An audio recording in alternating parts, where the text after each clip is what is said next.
நாளும் நல்லவை சிந்தனை துளிகள் தொகுப்பு 3. சேவகனின் தூக்கத்தை களைக்க விரும்பாத மன்னர்.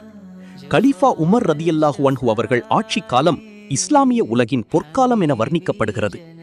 மதீனாவிலிருந்து நல்லாட்சி செய்த கலீஃபா அவர்களின் ஆட்சியின் போது மக்கள் பசி பட்டினியின்றி நலமுடன் வாழ்ந்தனர். அத்தோடு உலகின் சகல பாகங்களிலும் இஸ்லாம் பரவியது. இவரின் காலத்திலேயே இலங்கையில் இஸ்லாம் பரவியதாக சரித்திர ஆசிரியர்கள் கூறுகின்றனர். ஒருமுறை கலீஃபா அவர்களை காண ஒரு வெளிநாட்டு பிரதிநிதி அவரின் இல்லத்துக்கு இரவு நேரத்தில் வந்தார். இருவரும் அளவலாவிக் கொண்டிருந்த வேளையில் எரிந்து கொண்டிருந்த விளக்கு எண்ணெய் இல்லாமல் அணைய தயாரானது. அவ்வேளை கலீஃபா அவர்கள் எழுந்து சென்று விளக்கிற்கு எண்ணெய் ஊற்றி விளக்கை பிரகாசமாக எரிய வைத்தார்கள்.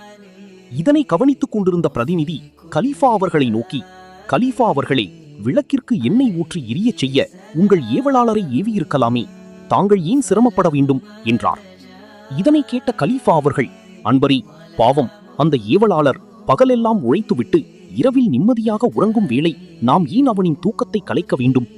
நான் விளக்கிற்கு எண்ணெய் ஊற்றி எரிய வைத்த போதும் உமராகத்தான் இருந்தேன், தற்போதும் அதே உமராகத்தான் இருக்கிறேன், இதில் என்ன வித்தியாசம் இருக்கிறது என்றார்.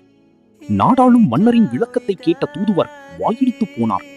நாட்டின் ஆளுகைக்கு இவ்வாறான தலைவர்களன்றோ உலகிற்கு தேவை என அவர் மனதில் எண்ணி பூரிப்படைந்தார். நன்றி. தொகுப்பு அப்துல் ரஹ்மான் பின் ரிப்தி அல் ஹாஷிமி, திஹாரியே. இது போன்ற பயனுள்ள தகவல்களை கேட்பதற்கு கன்சுல் அம்மார் சேனலை சப்ஸ்கிரைப் செய்யுங்கள். நன்றி.